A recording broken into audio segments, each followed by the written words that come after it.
Welcome to the Dork Forest. Jackie and her pals will never bore us. Shameless confessions about our obsession will make us laugh and smile. So let's explore the Dork Forest and dork out for a while. Hi, I'm Jackie Cation.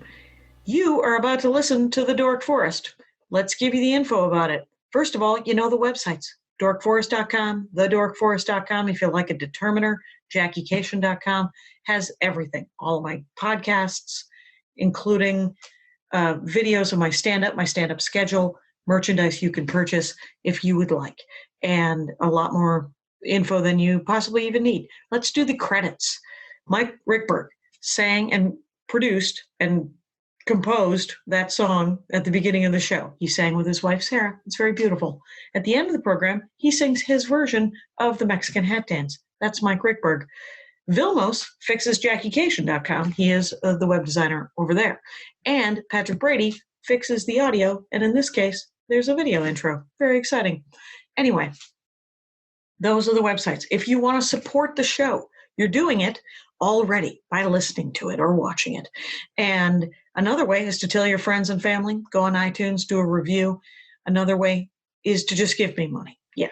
You could go use the donate button. You can make it even monthly if you're okay with making things monthly. You do a PayPal monthly. There's a monthly choice on PayPal. The PayPal is a button on the Jackie Cation or the Dork Forest website, and it goes directly to me. Thank you very much. I will use it wisely or foolishly. Your call as well. Now, my email address, jackie@jackiecation.com, is where you can contact me if you have any questions or concerns and about the Dork Forest. And I do have a Venmo account. It's Jackie-Cation, oddly enough. Another way to support the show is on dorkforest.com and jackiecation.com. There's an Amazon link.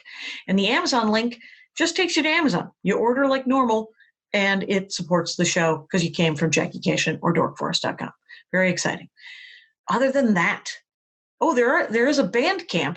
You can, if you have listened to all the episodes that are free and you need more content, there are several live episodes that are at thedorkforest.bandcamp.com. And those cost me a couple of bucks, so I charge a couple of bucks. There's also a storytelling album there that you can listen to some stories that I did live. And there are 17 free episodes before the Dork Forest was pre-recorded. So the audio isn't very good, but the guests were super funny and fun and dorky. So if you want to do that, go to thedorkforest.bandcamp.com. Other than that, let's see if there are other things that I should be talking about. Possibly the merch. Yeah, if you want to buy merch. The only other thing I want to talk about is the merch. You can get Dork Forest t-shirts, and you can get stand-up comedy t-shirts. You can get my albums or my DVD over at jackiecation.com/merch. There's pins, there's a challenge coin, there's a bunch of new things happening over there. Anyway, a lot of information. I don't think I've missed anything, but who cares? Let's get into the show. Hey, it's Jackie Cation. I am adjacent to my garage in Van Nuys, and I'm doing the Dork Forest. And having Jenny Yang, we've known each other for decades, for times, for years, for moments, but we've never done a podcast. So, welcome to the Dork Forest, Jenny Yang. Thank you for having me. I am so honored. The forest is balmy. Tweet. Oh, it's balmy. You know? Yeah. Oh, that's right. You said. Should we start over? You said you could hear my AC, but let me turn it off, and then it's actually a swamp cooler. It just makes the place wet. It makes it feel like a dork forest. Yeah, it makes it feel like a dark jungle, and a little too moist. The humidity is a little brutal. So, but I will say this is that super fun to have you here. You got the background, the Comedy Crossing background. I do. We're up on this virtual background on Zoom, and I thought I would, be on brand with the latest show that I've been producing. Yeah, it makes me want to choose a virtual background too. Why don't I pick something from like a nice Miyazaki? Oh, that's so nice. That's it. Here I am. I'm in this moist world. A moist Miyazaki dork Weirdly forest. enough, you can still see some of the things in the background. Yeah, so I put the show up on YouTube so people can see exactly what we're talking about. But it's podcastable, which is what people are also doing. Very exciting. So, but Jenny Yang, by the way, it's at Jenny Yang TV, JENNY. That's right. YANG, 2 Y's, TV on Twitter and the other thing.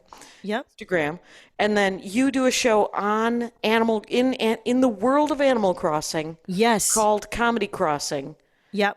And Animal Crossing is a Switch game. A Nintendo Switch game. Yep. And you have an island. I have an island that I invite people to. Did an episode with Ron Funches where he talked about his island and about trying out his island. Yeah. Yeah, because that's what it is, right? It's sort of like a dollhouse where you get to, it's like The Sims to some extent, right? You get to make it all personalized and do whatever you want, which means that you would want a comedy club. Why wouldn't I? Why wouldn't you, Jackie, have a comedy club when you can conjure up whatever type of land or room or decoration that you would like during a pandemic? You're like, literally was like, I cannot access the real life places in Los Angeles that I love. Why not recreate them virtually on a Japanese cutesy kawaii island? Exactly. Meow, meow, meow. Do you have meow. pets? Do you have pets? No, that's the one drawback of Animal Crossing is that you do not have your own pets, but you do have anamorphic neighbors. Oh. Who are animals. They're not your pets, they're your neighbors. They're residents of your island. So you're basically gentrifying your island. Yeah. So, okay.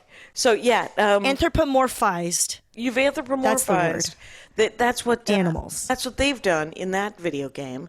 Yes. And then I don't have a Nintendo Switch. I have only recently dived into our PS4. And me too. Right. And so the Nintendo Switch, but I'm still going to get to do Comedy Crossing. I think this will come out before August 1st. I think I'm doing this before show, August 1st. Yeah. Right. Yeah, I figured out a way where I want to, just have funny people on the stand-up comedy show, but you kind of need to have a Nintendo Switch in order to control your own avatar to perform. Yeah. But a loophole is we can puppeteer for other people, special people like you and Margaret Cho. Both of you are on the August 1st show. Oh, that's hilarious. And yeah, I love the fact that you're like, so like essentially to go to the show for real, you have to have a Switch and an Animal Crossing account and literally get in your tiny boat and go to your island? No, into our little pontoon or whatever it's called that you could fly in from your island. And I can only have 8 people on my island. So I get 6 people who are guests, and then I have 2 people who are, or performers, and then 2 people who are, and then 2 people who are like in audience laughers. And then what I do is I pipe that whole image of my game into a Zoom meeting of 500 people. And that's how everyone watches the show. Does that make sense? So like and it's 500 people. It's not 300 people. No, we've had between 150 and 500. Yes. Holy people smokes. In a big ass Zoom meeting where I can see all the people who are attending. Like, if they turn on their audio and their video. Yeah. Yeah, it's so fun. It feels like a real room because there's the risk of someone saying something. You know what I mean? The risk of a heckler. I feel like that to me is what stand-up comedy is the risk of like trusting the audience to like not say something and just appropriately react. Right. Interesting. You think that stand-up comedy is about risk. Kilmartin has the thing about fear, scaring the audience. Yep. I am just up there yammering. I don't even know. I don't know how am I controlling these people? No, I mean, but there is risk assessment. I feel like, Kilmartin saying fear and me saying risk, it's 2 sides of the same coin. You know what I mean? Yeah. You're taking a risk by having other people in the room who can also like affect what you're doing by saying sounds or, but the fears, you have to put the fear in them that you are in control so they don't act up. Right, that's exactly how she puts it. And then what I like about Zoom is you could just mute those people. That's good times. You're like, well, that didn't. Yeah, bye. And you could kick them out. You were also removed. Bounced. So, yeah, but my Zoom account it's a maximum of 300 people.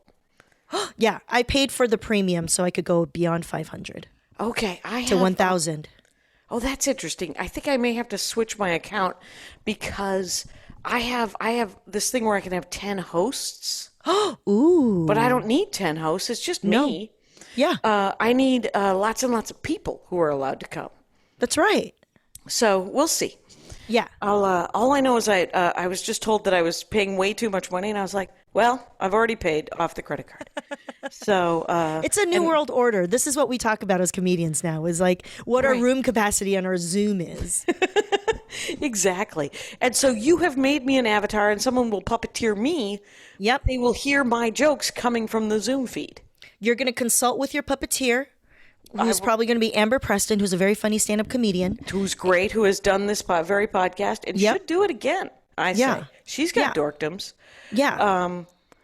Matter of fact, I think did I just see her Instagram thing about cookbooks? I don't know. Her Instagram feed today was something about Lutheran cookbooks that her sister sent her. And I am fascinated, by the way. This is what we're dorking out about, right? Food? Right. Yeah, we are. Yes. I am. Let's get to it. Great segue, Jackie. You're a pro. Right. Exactly. That's right. That's what it is. It's cookbooks, and you had a food dorkdom. Yeah. You want to take back the night, essentially. You're like, I want to make all the family food that was ever fed to me, and I want to fix things, and I want to learn about the family food that other people, namely mostly white people, have eaten that I did not get exposed to growing up. That's why it fascinates me when I hear about these like Lutheran church cookbooks. Usually they're from like the Midwest or whatever. Like I am obsessed with that kind of stuff. Like, I just want to know about it. I want to taste it. I want to know the anthropology behind it. I want to know the sociology behind it. Like, was it wartime? Was there a surplus of like, of Jell-O and canned peaches? What was happening? What made people put gelatin in everything? Why is everything a salad? Jackie. Oh, this is why is everything a salad? Where are you from, Jackie? I am from Wisconsin. Okay. Oh my God. You're the right person to dork out with on You this. would think, and you may ask, but there are things that we never did because the best food we had was my Armenian grandmother. But I know what you speak of. It's like I've heard of things, people call things like an Oreo salad, where it's a bag of Oreos crushed and a tub of Cool Whip mixed together and then called a salad. Why? This is what's so confusing. So you had good Armenian food, like you had. There's salads going on. You had chicken rice. You had. There's good work is being done with Persian cucumbers and red onions. Dill, maybe a little dill. Right. There's herbs. There's things. But I know what you mean about what you call white people food because. Okay, so I go to college. Right. One of the first people in my family to go to college. That's right. Yeah, you were. Yeah, I was. So I get there. I'm staying in it's a co-op. My brother has found me this women's co-op that's super cheap and where is this? What college? Food. University of Wisconsin-Madison. University of Wisconsin-Madison. Yay. Adorable. And so we go, and I had a food like that. There was a thing that happened. Okay, so the cook, it was all hippies, right? It was the cook was hippie, and she made this amazing bread. She made fresh bread every day, including like cinnamon bread. It was amazing. But and there was 3 squares a day that you got for included with your stay. Yeah. Small amount of chores, but you got 3 squares, and then if you were hungry in between, there was always these loaves of bread, peanut butter and jelly and butter. Yeah. That you could just make peanut butter and jelly all the time. So, with this homemade bread. So one day, someone I've just met at college makes a piece of toast where they put butter on their toast and then jelly on top of that butter. Have you ever had that? No. It's delicious. See, that would blow my mind too. Yeah, no, that would blow my mind too. To combine jelly with butter? Yeah. And I was like, What are you, Rockefeller? You could afford to put butter and then jelly on top of it? I'm the youngest of 6. You got one. You got one of those. And most times, no jelly, just fucking butter. And you know what? That is also delicious. But butter and then jelly on top of I recommend you try it. I've never done it. I've probably it's seen decadent. it. It's decadent. But like that's not. I feel like that's not that far away from, say, like a Danish with like a fruit jam and some kind of cream. But like to me, it blew my mind just simply to have peanut butter and jelly. Oh, so I didn't have peanut butter and jelly. Were there sandwiches?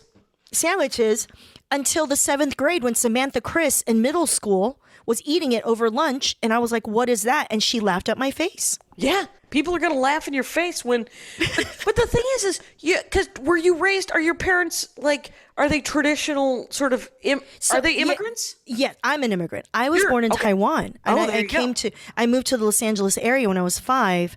My parents all we ate at home was Chinese and Taiwanese food. My mom cooked every day for me and my 2 older brothers. Yep. So anything that we had that wasn't in the repertoire of Asian was exotic to us. It was like, vegetables oh my God. and meat and rice. That was the foods, right? And then sometimes we would make buns. Like I've made a lot of things from scratch, noodles, everything. Noodles we did and that. buns and sort of dumplings, right? Yeah, dumplings. You could make all that stuff. So that's your flat. That's essentially the hand sandwich of Asian cuisine is more of like a hot pocket kind of size. A little bit, yeah. Right. And then just rice. So much rice. So we had rice all the time. We never had potatoes. Yeah. And Me so neither. when there were mashed potatoes, I was like, this is exciting. But so you had the first time you had a peanut butter and jelly sandwich. 7th grade. 7th grade. And I'm sure there was no sandwiches in your lunches. Like, did you take a lunch and it was like a Tupperware with rice and fruit? No, yeah, I probably brought Chinese food, now that I think about it. Or, I ate a lot of school lunch too. And then eventually I ate like a lot of school lunch for sure. Yeah. I was like on the reduced, I got the free lunch in high school because we didn't afford it. We couldn't afford it. Right. It was, I went home for lunch. Yeah. Most of the time. And you would have thought that I was raised in Wisconsin during the 30s, during Appalachian, like in the Appalachians. But no, I was in a factory town. Here's my shoe leather stew. Exactly. It's rock soup again. Anyway, so you weren't like, your mom wasn't making you a sandwich on a Saturday. No. I mean, the closest thing that we ever did, because if you're in Taiwan or even Japan or Korea, like there are bakeries, and then a lot of people will use bakeries out of convenience, and they'll have these sort of like crustless triangle white bread egg salad sandwiches or even potato salad sandwiches, which is kind of strange. But like my dad would make me like a potato salad sandwich. Okay. With like Kewpie dressing. Yeah. What's Kewpie? What's Kewpie that? dressing is like a sweeter, tangier kind of a mayo. Okay. It's like it comes in a squeeze bottle. It has a cute little like baby character with like a little like tuft of hair on the top. Why? It's a Japanese style mayonnaise. The Japanese love a cute thing. Yeah. Everything cute. And let's put a stamp on it and make somebody have a fun haircut. Yeah. Anyway, so good for them. But in the end, it's really just mayonnaise with a little extra sugar. And I mean, probably. Probably. You know. And I love, no, because but there are interesting, was there stuff that you would find and then you're like, oh, I'm going to eat this forever? Oh my gosh. My senior year of high school at the band parent booster club meeting. Yes. There was a potluck and I tried this concoction that was creamy and noodly with a little bit of protein and a little bit of like texture on top. And I was like, what is this? This is delicious. Someone said, what? I was like, this is so good. What is this? You don't know what this is? That's tuna noodle casserole. Wow. Okay. All right. I was like, oh my God, I am obsessed. What is this? Let me this tell you is so something good. Tuna. So there is a history of some, because that is very much a 1970s, very sort of Western European immigrant American whitey magoo. We're having, because we would have these tuna casseroles. It was a tuna noodle casserole. It was hot. Did you have it cold or hot? Hot. That's it. And then, and then my stepmother would crush potato chips, like Lay's Right. potato chips right on Right. top. And it was horrible. You hated it? Well, my stepmother hated cooking. So there were like 3 things she was really good at cooking. Yeah. And maybe I haven't had a good tuna noodle casserole. Casserole. Okay. Because it's canned tuna fish. Yep. It's just a bag of macaroni noodles. Yep. Bring it together. She used to make a very good fake lasagna, which I really liked. Ooh. Fake lasagna is where you take macaroni noodles. Yeah. And you just make them. You take lasagna noodles, just a couple of them, and you mix like a jar of marinara sauce, Yeah. cheese, ground beef, all with the noodles, like a hamburger noodle salad. Right. A noodle casserole. Now And we're then just calling everything a salad, just like the Midwesterners. It's either casseroles or salads. And then on top of it, you put 1 sheet of lasagna. So it looks smart. like lasagna. That is brilliant. And it tastes like lasagna as far as I'm concerned. Oh, Because that you is put delicious. all the lasagna food into it, but you just mix it with normal noodles, so you don't have to frickin' layer spread. She had no time for that. She wasn't interested in it. And in the end, if you make it, put it in the fridge, and then eat it the next day, it's solidified into lasagna squares that Of you course. can cut just like lasagna. Brilliant. My ad. We're about to do an ad. Hey, Rangers, it's me, Jackie Cation, and it's an ad for BetterHelp.com. BetterHelp is online counseling, you guys. And I think we all need it. I know I do.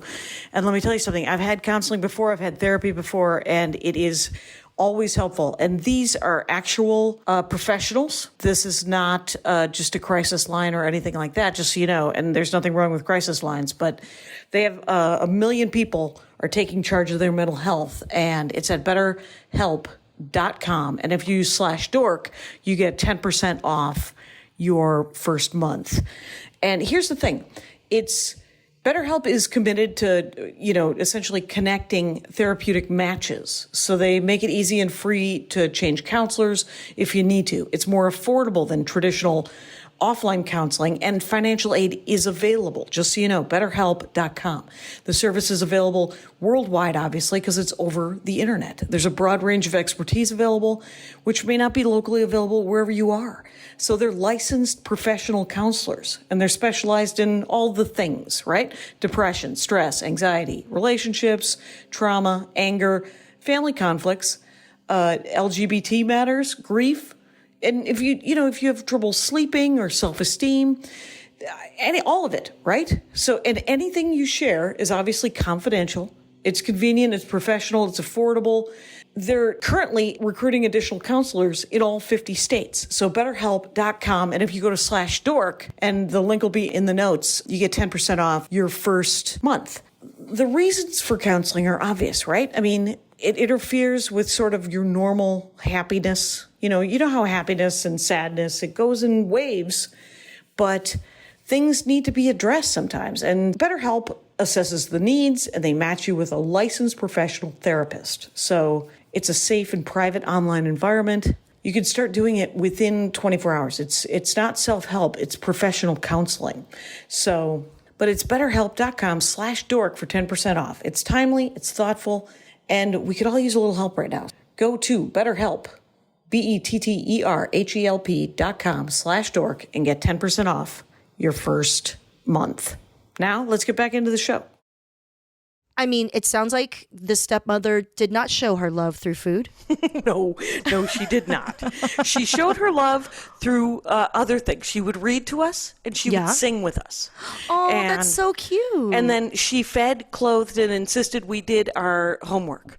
So it was structure that she gave to us. And quite honestly, Rangers of the Dork Forest, I'm going to melt if I don't turn the fan on. So deal with it, folks. Deal with it. Yes, the lovely hum of Some sort of air a conditioning. cool down Jackie. Yeah, let's do it. So, okay, so a tuna, have you ever tried to make a tuna salad? A tuna noodle casserole. You are tuna- saying everything's a salad now. It It's is. fine. I Everything got is- I got it inside your head. You know what it means? It means you're an empathetic human being. You Because I take on the want- language of others. That's what that means. Thank you, true. Jenny Yang. Thank you. Yeah. Tuna noodle casserole. I made that during grad school when I had my first apartment, Okay. and it was delicious. Because you can eat on it for a week. Yeah, cream of mushroom soup. Oh, my right, God. condensed cream of mushroom soup. Yep. Whatever noodles I could find, cans of tuna. Yep. Saltine crackers or potato chips. I forgot what I used on top. Right. Maybe paprika was involved. I don't know, Jackie. You could jazz it up, put some paprika on it. Who knows? And, you're not made of stone. You can make a culinary. I don't know why I've decided I can make to pull culinary this- choices. Yeah, I don't know why I've decided to pull this closer. I could be more adventurous. You could.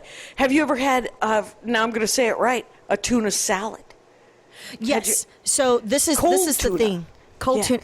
This is the thing that blew my mind. It was in college during our in our dining hall, Right. where they would have bagel bar, where they would have round bagels and long bagels, and they would have all the assortments. Long of cold bagels. Where did you go to college?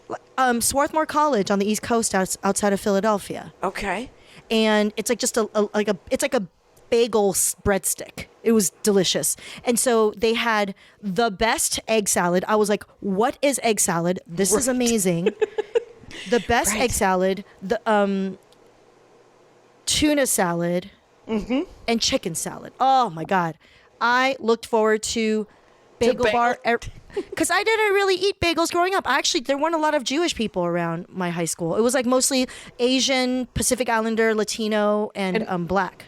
Okay, so I did not have a bagel until I went to college. I remember Nancy Cation, my aforementioned stepmother, having a bagel once and me saying, "What is that?" And she saying, "You wouldn't like it." In other words, she did not wish to share the Why bagel. would you not like delicious doughy bread? A bread. You wouldn't like this bread.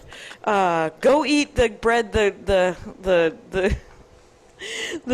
the stuff your grandma made. My grandmother would make this You very... wouldn't like a bagel. Who says you wouldn't like a bagel? Someone who doesn't want to share their bagel is who says that. And she's not wrong. She is correct. And so... Oh my God, that is so cute. You're the youngest of 6. That's so cute. It is cute. And then, so I had a bagel and it was amazing. And bagels, but I had never had... And then I was introduced to a bialy. Have you ever had a bialy? I don't know if I've had a bialy. It's a squished bagel? Yeah, it looks Yeah. it looks similar. Yeah. Yeah. And then, there's all kinds of food that you're like, people would have, and you're like, I didn't grow, and it's weird when people judge that you haven't had a thing. Yeah, I know. It's like, sorry, I didn't grow up exactly like you. Right. Venison? Did you ever have venison growing up? No. Is this a Yeah. Wisconsin thing? Well, guys would go hunting. They would Right. bring back a whole fucking deer, and their wives would be like, "We're not eating deer for a year. It's a 800-pound animal that you've slaughtered." Right. And so we would get like a 5-pound roast of venison. This is when I was very little. When my father, when my stepmother came back in, she would always say, "No, we don't want that." That's great. And so we never got venison, but you did. So you had a chance to eat it, but you didn't. I did when I was little. There would okay, be yeah, venison when I was a kid from the neighbors, and Yeah. we didn't eat a lot of fish either. Oh, see, that's the opposite. I ate a lot of fish and seafood. Can you prepare fish and seafood pretty well now? Yeah. Yeah? I've learned to basically make everything I like at this point. Okay, what is your favorite way to prepare fish in the home? In the home, there's a couple of ways. If you buy a whole raw fish that's already scaled and everything, Okay. there's a very simple preparation where you steam it and then you kind of give it a final little jazzy sauce of ginger. Of ginger and soy sauce and rice wine and rice Okay. wine, and like a little cilantro on top. But steaming it is really convenient. Or if you buy the sort of pre-salted mackerel, which you Okay. can buy frozen at a lot of like Asian grocery stores, that's so convenient because it's like really good oily fish. All you do is pop it on the pan and you fry it up. It's kind of thin, you know what I mean? It's very fast. I've also done en papillote, which is steaming a fish inside of a parchment paper pouch that you kind of crimp Okay. up. Yeah, with like a little lemon situation or garlic and Anything, right? You anything. could- Yeah, you- little you sauce. jazz it up with either some sauce or some herbs or both, The thing is, fish is the fast food of nature. because it cooks so up- fast, or It cooks so fast. because so we were in Vietnam. That's right. I'm dropping it. Ooh, okay. Yeah, Hanoi, where I the still food haven't was been to amazing. Vietnam. It is amazing. Oh my God. I Yes. recommend it. What did you like? There is a fish that is a fish dish called chaka, and it is fish in cubes. And I Yep. don't know what kind of fish it is offhand. Even Deep though I fried? have pan fried with fried? a shit ton of dill. Ugh. And it is Yum. so delicious. I'll tell you this. Sorry to interrupt your reminiscing on That's the it. dill fish. One of my favorite fishes that I've had ever Yeah? is a whole fried fish at this. Is it Thai? I don't know if it's Thai. It's Laotian. Okay. Laotian restaurant in New York. It's kind of fancy. It's kind of expensive. But Right. you get this whole fried fish, and it's drizzled with this sort of fish sauce and other things and accoutrements. Sure. We're going French when we talk about food. And you break We off must. pieces. You break off pieces. You put it in like a lettuce wrap with like more little like pickled things. And Sure. it is, mwah. Moi. It's one of my favorite fish experiences. Do you know what kind of fish it was? I don't know. Like a white fish. That is like like just a white fleshy fish. yeah, that's what they say. Yeah. Well, it's just a white fish. Don't worry about it. And you're like, but what if I wish to recreate this? And Andy and I last fall were in before the world shut down. Yep. France. What were you doing there? We had saved up and for our anniversary, our 10-year anniversary 3 years ago. So it took us 3 years to get there. Yeah. But we went and we spent a week at sort of Lyon and in the middle of France, and then a week in Paris. Oh my God, Jackie. It was amazing. The last 3 years of travel have actually been kind of extraordinary, and I feel very, very lucky, of course. But we had some of the greatest meals. Just Yeah. some amazing work is being done with lamb. Ugh. Is there lamb in your childhood? There was a lot of lamb in my childhood. Not as much lamb in my childhood. It was something that my dad really liked. So, but my mom doesn't like gamey meats. She tends to not like beef even.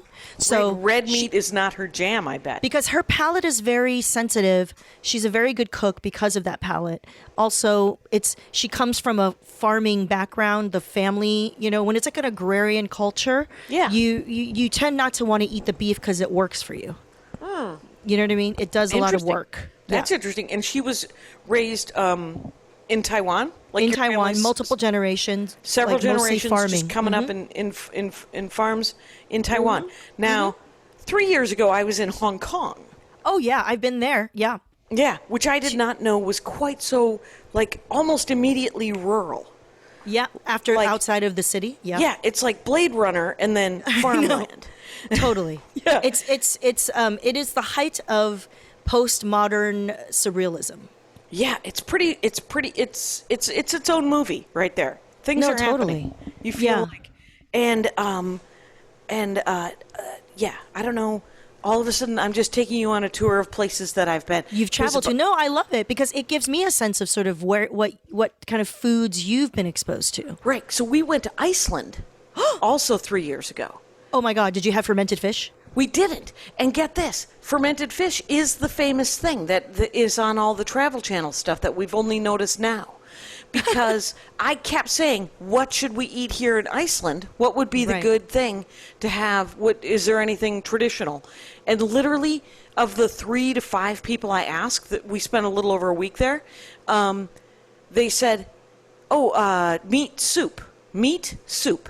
Meat soup. Why not? Soup. It's not the most appetizing American way to describe something. Right. So let me tell you what meat soup is. You know what we call it here in America? What? Soup. It's just fucking soup. It's whatever meat happens to be there. We had some that was like a lamb soup, we had a beef soup, and we had a chicken soup. They were soup. Listen, maybe it's because they have a lot of soups. Their default soup is a non-meat soup.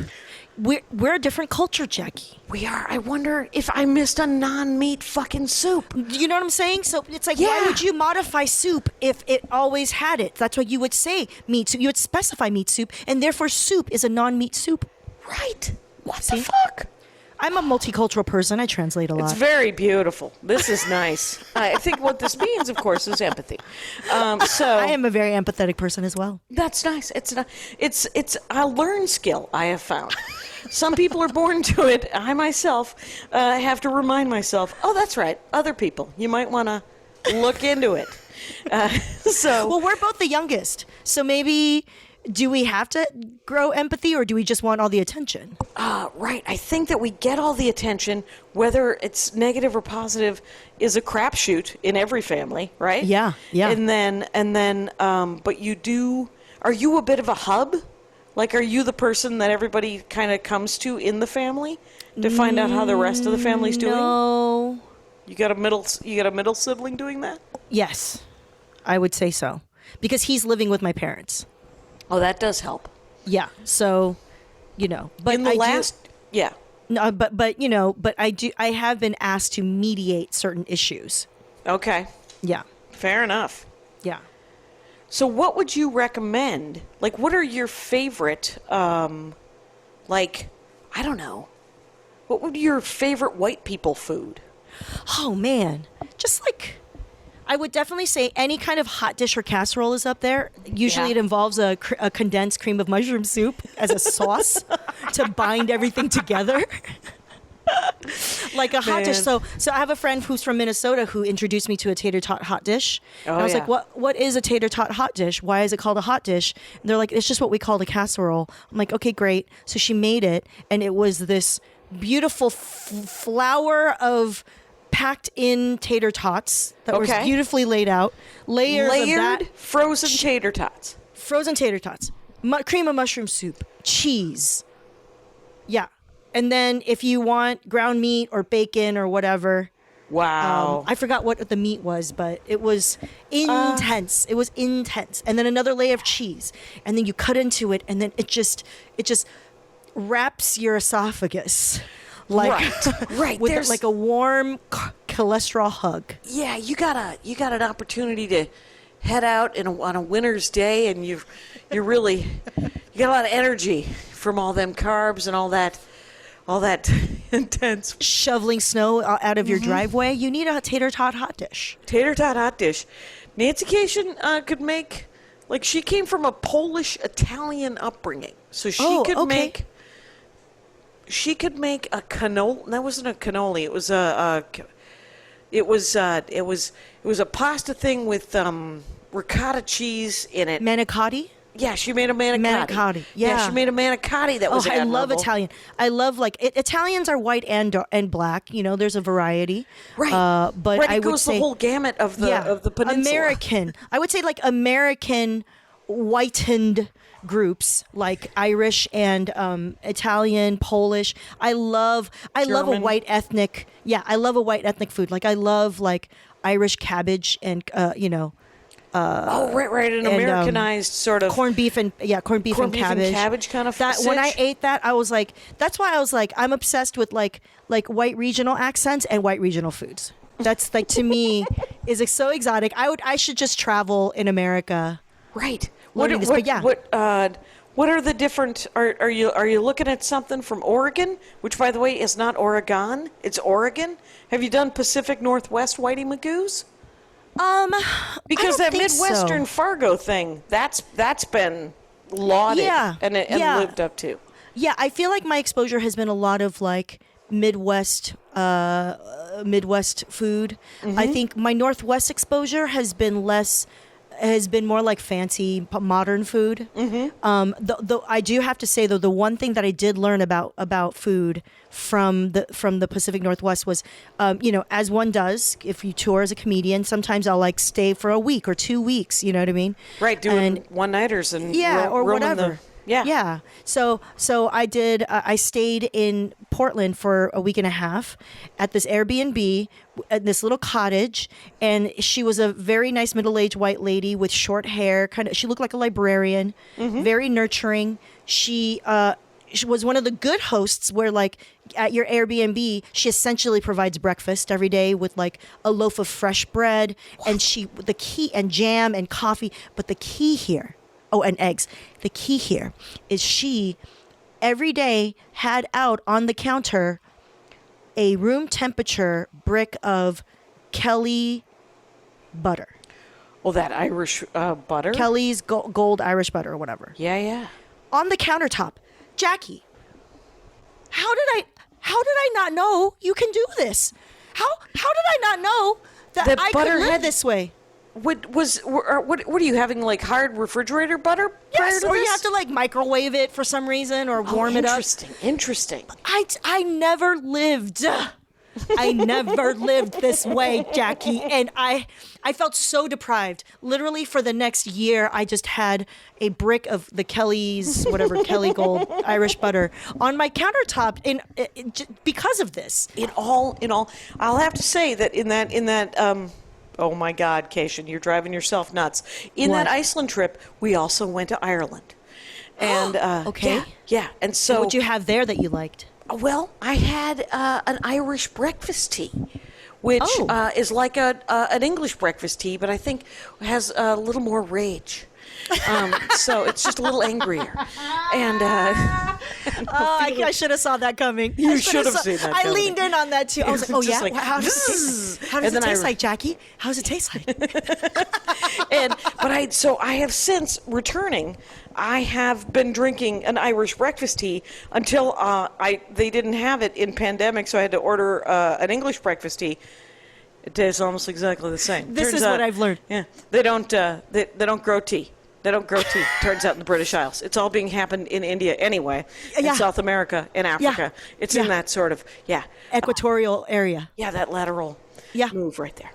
So, but I do. Why are you calling it Irish? You're just it's like Trader Joe's brand. You're just giving it a label. Yeah, It's not even, it's the same thing. But what I learned was that you could make a whole pot of tea. Yeah. You pour your 1 cup. This is what I did not know. Get yourself what they call a tea cozy. It's a quilt for your teapot. Quilt for the teapot, over the teapot, keeps it warm. You wouldn't think it would. It's just a blanket that you've wrapped around a ceramic pot, and yet it keeps it warm, and then you can have another cup and a half with your teapot of tea, with your tea cozy. See, that's amazing to me that blew your mind because I could tell you about tea culture just from growing up. Right, you have a Chinese tea culture. I do. And what is that? How is that? Is there tea cozies, or is it all being done over an open? Is it being reheated over an open flame? You just get fresh hot water. You just refill. It's all about refreshing your leaves with And the fresh leaves hot are in water. the cup. The leaves are either in the cup or in the pot. Yeah. But usually not the pot that's boiling the water. There's a pot that's No. boiling the water, No, and no, then no, you no, no, no, refill no. the pot that has the leaves in it. Because usually, depending on if it's black tea, green tea or white tea, it's different temperatures that are appropriate for drawing out the best flavor. Interesting. What are those temperatures? Which one is the coolest or the longest steeping? I feel like what it's, is it? 212 is boiling. So I Right. feel like 200, 190, 175, 160. I feel like it's, I forgot what is what, but Okay. 100%. Those are the sort of, and in high school, I also did study abroad in Japan. So I kind of got exposed to some tea culture there. I did the tea Interesting. ceremony with matcha. It's very bitter. And then you chase it with a little like sweet. Good, as long as there's a chaser. I'm a huge fan of a chaser. No, but that's why it's like I love like food culture and like why people do the food that they do and how they cook it and how they consume it.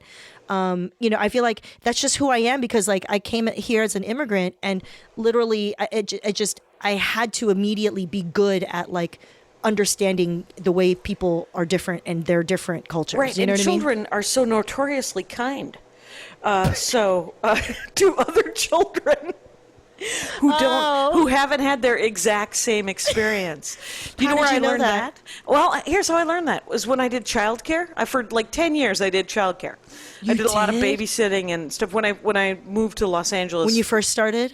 Well, no, from I would say 97 to 2005, 2003. Wow. Yeah, so maybe 6 years. And I did different childcare. And one of the things I learned was that the kids let's say, for example, the kids would like pancakes.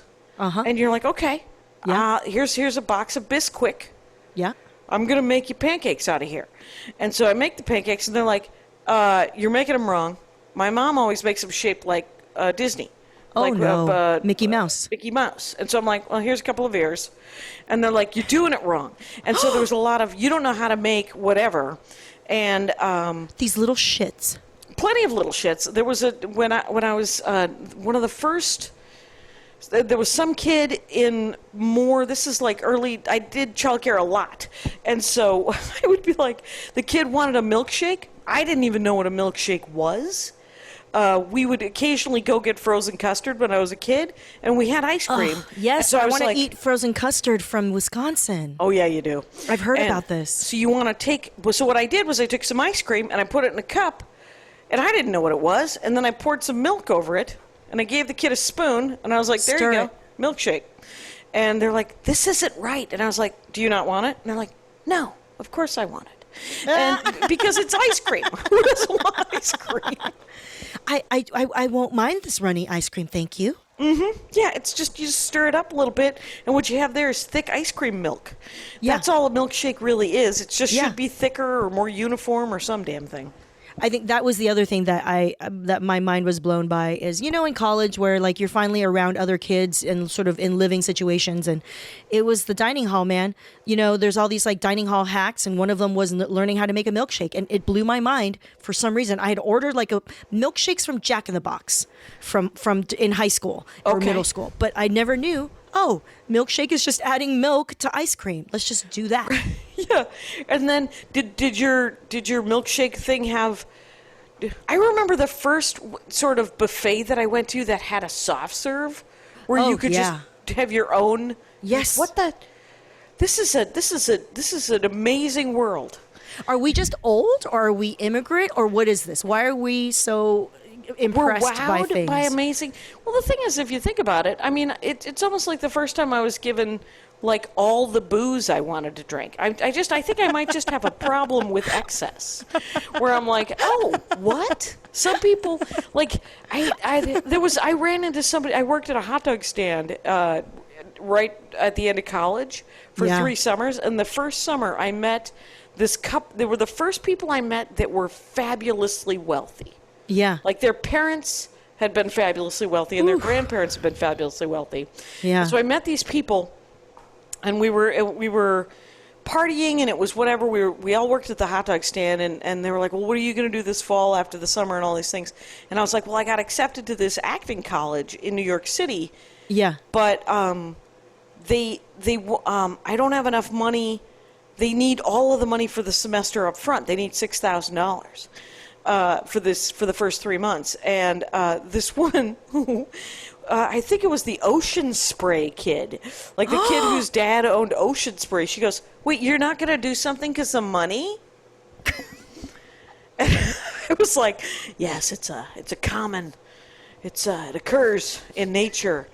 I've been working 90-hour weeks at this hot dog stand so that I could fucking go What the sit fuck? in a youth hostel in London for 3 months.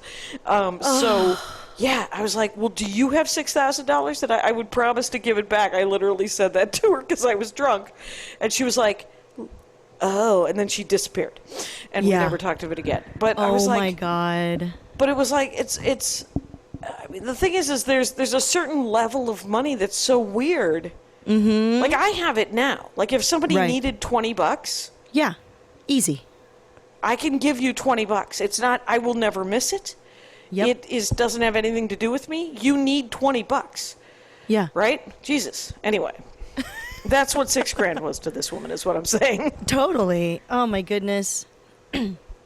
Yeah, I mean, since you're from Wisconsin, I mean, I'm also fascinated with the Wisconsin, grow like the up Midwest. I grew up in Southern California. Okay. So, you know, I'm also fascinated by Midwest drinking culture. Ah. Are you a drinker?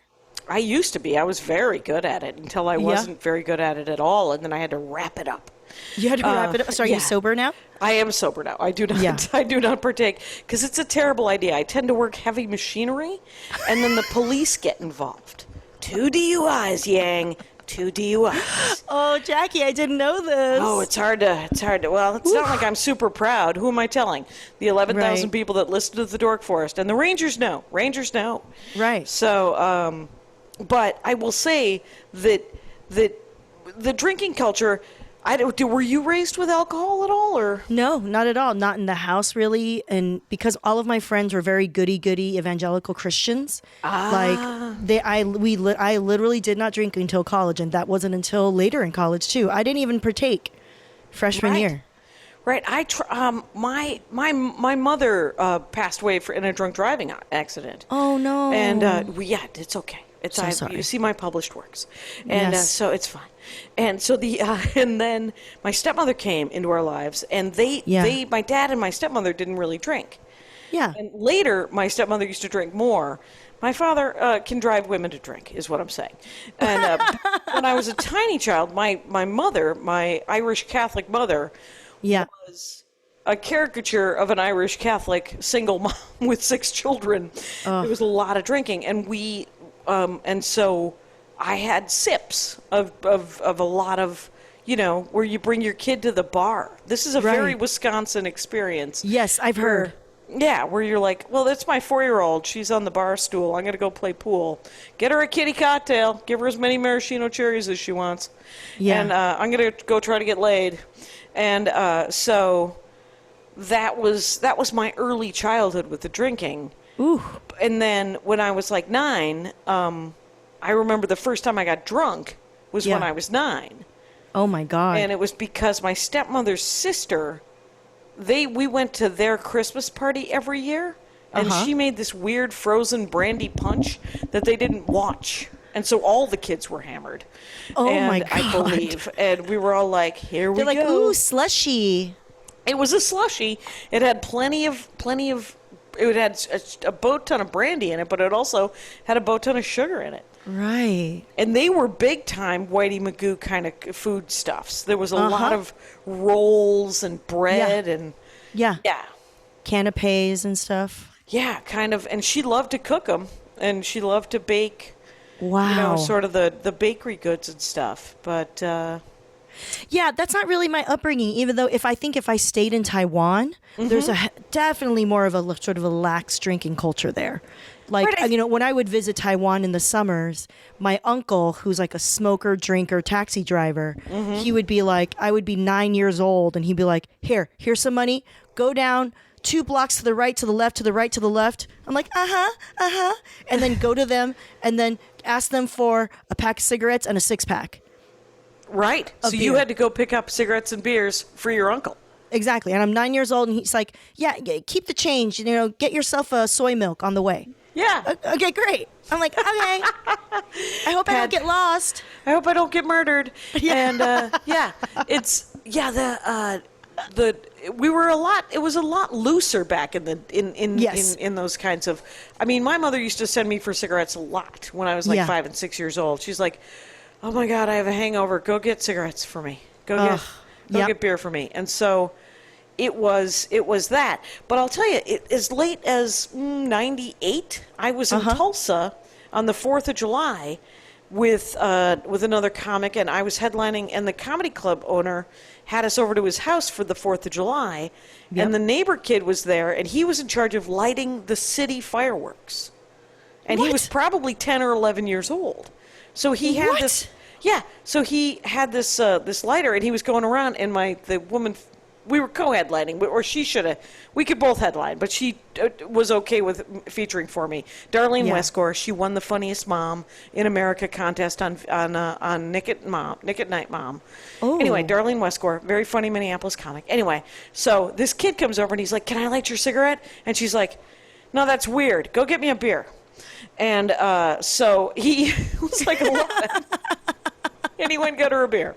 So. We just don't live like that anymore. We just don't live like that anymore. But I know that people still are, you know? Well, in Taiwan, they still do this, yes. Yeah. Yes. Yeah. And I know, I worked at a Chinese restaurant for a summer in 1988. Ooh, no way. Yeah, and before that, Wisconsin? in Minneapolis. Oh, wow. It was like in the summer of 87, I think it was, or the summer of 88. My brother got me the job in Minneapolis. I went to live with him in Minneapolis. And he was like, "Hey, let's go to lunch." And I was like, "Okay." And he said, "We're going for Chinese." And I said, "I don't like Chinese." This is 1980, 86, 87. Yeah. And he goes, "Yeah, that's because you've never had Chinese. You've had Wisconsin Chinese." Yeah. And I got 2 words to say for you: chocolate pudding. That's what you think Chinese food is. Ooh. So in Wisconsin, Chinese buffets always have chocolate pudding on them. Interesting. And that makes no sense to me, but I guess it makes sense to Wisconsin Chinese people. Yeah. That's what they're like. We need to sell some food here. These people seem to like pudding. We're going to put it on the buffet. And so... Get a box of that powder. Right. Just start. Water. I don't know how it's made. We'll figure it out. We'll get someone to translate it. And so, but it was... So we went to an amazing Chinese restaurant by the University of Minnesota, the Gophers, in Stadium Village, and I was like, "This is amazing." He said, "There's a help wanted sign in the kitchen, in the window." Yeah. And so I went up to them and I said, "You're hiring? What for?" And they said, "We need someone to work the register and bus tables." And I was like, "I need a job." And they said, "When can you start?" And I said, "When do you need me?" And they said, 5 o'clock. That's great. So 2 hours later, I was working at the Village Walk in Stadium Village in Minneapolis. Have you done so many different jobs? Yeah. A lot of jobs, but having for the first time ever authentic, beautiful, amazing Chinese food. Do you have a memory of what exactly it was that you ate? Well, what I still love to this day, which is a roast duck wonton noodle. The roast duck wonton. Bad. Roast duck wonton noodle. That's legit. That's something. Oh, it's legit. And it was all. And Mr. Mui was the guy who made the. I remember there was a guy named. What's his first name? I think his Americanized first name was like Nick or something. And he was one of the waiters. And he was Vietnamese. And he was gay. And he was the most self-deprecating guy because he was like, "I'm Vietnamese. They hate me. I know I'm the worst. I know it." And you're like, stop saying that. I mean, there is a hierarchy. It's really messed up. It's really messed up, but it's a human experience, and some of it's fucked up. Anyway, but I was eating egg rolls one day, and he said, "I can't believe you're eating those egg rolls." And I said, "Why? What's wrong?" And he said, Mr. Mui rolls them with his feet." Ew, and I said, "Shut up." Stop, He said, no, you don't believe me? Fine. One day, you're going to walk into the kitchen, and there's going to be a newspaper on the floor, and Mr. Mui's going to have his sock off, and he's going to be gross. No. Yeah, and so one day it happened, and I haven't had an egg roll since, quite honestly. And Jackie, Mr. Mui's the only guy doing it, but it wasn't good. Here's the other thing. Mr. Mui's giving us all a bad name on this. Right. By the end, and the other thing with the other chef, I forget. The food was so good, and I was like, "Can you make me?" To the other chef, I said, "Can you teach me how to make something real simple that I can make anywhere?" And he goes, "Like what?" And I said, "I don't know, fried rice." Yeah. And he goes, "Sure." And the other chef, and he's like, "So you put some oil in the wok, and then you put some spices in the wok." And I said, "Well, what are the spices?" He's like, "That's a little salt, it's a little MSG, it's a little these pepper. Other things in it, pepper and a little sugar." And I was like, "Wait, there's MSG, it's all in the mix?" And he goes, "Yeah." He said, "Well, what about because I work the front." And I was like, "What about the people who ask for no MSG?" And he goes, "I put in less." And I was like, "Dude, people said that it kills them." And he goes, "Has anyone died?" No. And I'm like, "Oh my God. All right." Yeah. My grandmother used to use MSG all the time. Really? Yeah. In what? In Armenian food. So Amazing. Yeah. I mean, it's a whole debunked myth about how MSG affects people. People swear that, like, some people are allergic helps to all them. kinds of things. Who knows? And if you don't want it in your food, I'm not here to tell you you can't. You have to have it in your food. For sure. I will certainly ask. Hey, Yeah. they said they don't want. I don't like. I don't know. Some MSG. people hate cilantro. I know. So, Wait, so you know how to make fried rice? well, I can make it now, but he didn't teach me how. That wasn't. I was taken away by the whole MSG thing. It blew my mind. So how do you make fried rice? I just I cook rice and then I fry it with a little bit of an egg and some herbs and some vegetables and chopped up Whatever. chicken. I mean, it's just a leftover kind of solution, Yeah. right? So, It's a leftover usually rice solution, right? Usually you want to take day-old rice because that's what stir fries better. Otherwise, it's like mushier, right? When you get if fresh you've made rice. it fresh, yeah. Yeah, so it's all about a lot of scrambled eggs, and I grew up doing different variations. It's like what we would cook for ourselves as kids. You know what I mean? If like for some reason we were hungry before dinner, Right. after school. So The yeah, after school snack. we would kind of make our thing. own fried rice. Yeah, you just lots of oil, stir fry the egg, then you take it out and then you throw in the rice with some more oil and you season it maybe with it was a lot of peas, frozen peas. Right. And then I used to just put a lot of like white pepper on it Oh, nice. with some soy sauce. You gotta add some soy sauce, a little coloring on that. Right. And then when I got older, a little spice. And then in high school or middle school, my friend Chrissy, she was half Filipina, and she made her fried rice with ketchup, Oh, yeah. which blew my mind, and it was very good. And I started to do good. that. Yeah. Have you ever been to Jalapenos or whatever? Jollibees, yeah, Jollibees, yeah, That is a Jollibees. Filipino fast food chicken place. Yes. And you can get a big thing of Filipino rice for Yeah. like a nickel. Yeah, garlic rice. Yeah, it's the thing is so my insurance is with Kaiser Permanente, and almost all of the nurses are Filipino, and so one day I went in for a checkup and I'm like, I bet you there's really good Filipino restaurants around here. Yep. And I haven't found the perfect one yet, but I found the chain I had never heard of, Jollibees. Yes, Jollibees. And I yeah. found a sort of a dinery kind of place. Yes. It was okay. Where it's called a point, I think they call it toodle or something. It's called a point where you point to different things that they have in the hot. Oh, plate. it was exactly that. They call it Yeah. a point because they're Yeah. correct. There was a You lot of point. pointing. You're like, oh, I want this, I want that, and then they scoop it out for you. Yeah, they scoop it out and they put it in the thing and they'd say, Yeah, live it enjoy. up. I'm going to need $11. And you're like, fantastic. This is Oh, amazing. that's awesome. I like that you like to try new foods. Right. Well, and Andy likes to try new foods and he has a saying, it's fear no food. Fear no Oh, food. Yeah. I like that. Yeah. Yeah. So, I like Filipino food too. by the way, we are talking with Jenny Yang. It's at Jenny Yang TV, by the way. And Comedy Crossing is in. If you play Animal Crossing, look for Jenny Yang TV. Look for Jenny's Comedy Crossing show, and see maybe. And I think there's an Eventbrite. Like you can just Yeah. get a regular ticket, right? And by the way, I think I need people to know you don't have to play Animal Crossing in order to watch the stand-up comedy show. right. You can all just you have watch to do, it. Have yes, a computer, all you have to do, right? all you need is Zoom software that's updated, and then you sign in. That's the thing that keeps some people from doing it because you have to sign in with your account because it's a security thing for me. You know what I mean? I don't want. Do you like, a do not- registration? No, Yeah. I don't do You literally- registration. I just you just make people sign in. yeah, I just make people sign in so that I know who's in the room. You know what I mean? Oh, interesting. I do registration. Oh, nice. That's how I weeded out because in the first months of the first weeks of those Zoom shows, Yeah. there was a lot of trolling. yeah, Zoom bots. Nazis, Horrible, creepy. Zoom bombers jerking off. Yeah. So, It was essentially the world creates 14-year-old terrible boys every year. Every Yeah. year there's a new batch. Yeah, But so- here's the good news: they get bored pretty quick. they move on. And they weed move off. on.